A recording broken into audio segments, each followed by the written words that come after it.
1950 সালের ব্রাজিল বিশ্বকাপকে ঘিরে ভারতীয় ফুটবলের ইতিহাসে একটি ঘটনা আজও আক্ষেপ হয়ে আছে। কারণ সেই আসরে খেলার সুযোগ পেয়েও শেষ পর্যন্ত বিশ্বকাপের মঞ্চে দেখা যায়নি ভারতকে।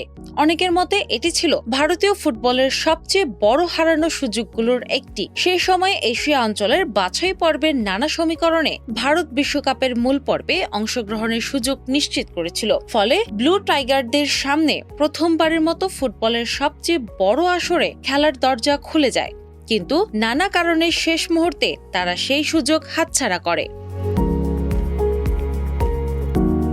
1948 সালের লন্ডন অলিম্পিকে ভারতীয় ফুটবলারদের খালি পায়ে বা পায়ে ব্যান্ডেজ বেঁধে খেলতে দেখা গিয়েছিল। বিষয়টি বিশ্ব ফুটবলে বেশ আলোচনার জন্ম দিয়েছিল।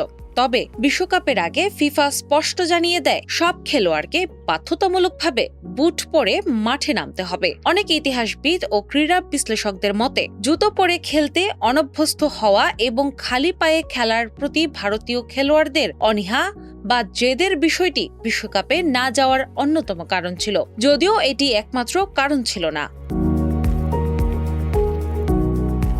এর পাশাপাশি বড় বাধা হয়ে দাঁড়ায় আর্থিক সংকট। সেই সময় ব্রাজিলে যাওয়া, দীর্ঘদিন অবস্থান করা এবং পুরো টুর্নামেন্টে অংশ নেওয়ার জন্য প্রয়োজনীয় অর্থের ব্যবস্থা করতে পারেনি all India football federation.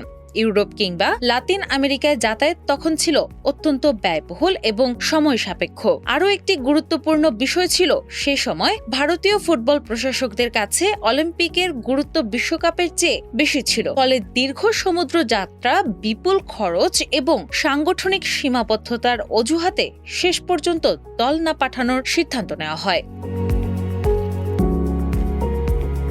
Bharat নাম প্রত্যাহার করে নেওয়ার ফলে তাদের গ্রুপে ইতালি, সুইডেন ও প্যারাগুয়ে এই তিনটি দল অংশ নেয়। ফুটবল ইতিহাসে এই ঘটনাকে আজও ভারতের সবচেয়ে বড় মিসড অপরচুনিটি হিসেবে উল্লেখ করা হয়। অনেকের বিশ্বাস, ভারত যদি সেই বিশ্বকাপে খেলত তাহলে উপমহাদেশের ফুটবল ইতিহাস ভিন্ন রূপ পেতে পারত। 1950 সালের বিশ্বকাপ আরেকটি বিশেষ কারণে স্মরণীয়। ফুটবল বিশ্বকাপের ইতিহাসে সেটি ছিল একমাত্র আসর যেখানে প্রচলিত অর্থে কোনো ফাইনাল ম্যাচ অনুষ্ঠিত হয়নি। গ্রুপ পর্ব শেষে সেরা 4 দলকে নিয়ে একটি চূড়ান্ত রাউন্ড আয়োজন করা হয়েছিল এবং সেই রাউন্ড শেষে পয়েন্ট তালিকার শীর্ষে থাকা দলকে চ্যাম্পিয়ন ঘোষণা করা হয়।